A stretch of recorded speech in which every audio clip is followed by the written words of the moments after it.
How could we make Conway's Game of Life an actual competitive two-player game? Here is a game mechanic that I propose.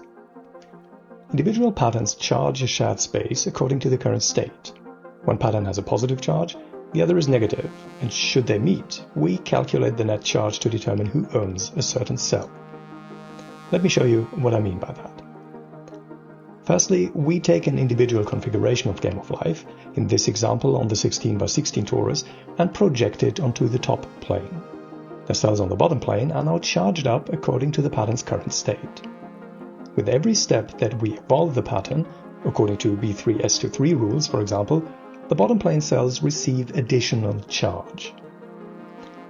Now imagine that the green pattern here is not sitting statically on the top plane, but rather moves around.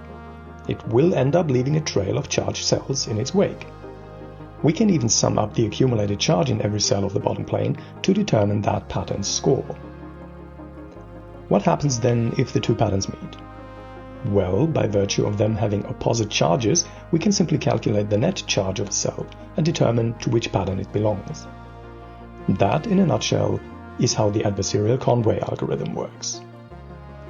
If we now wrap around the bottom plane so that opposite ends meet, we end up with a finite but boundless toroidal space, a donut shape where the two patterns can compete with one another. That's how we end up with hash wall.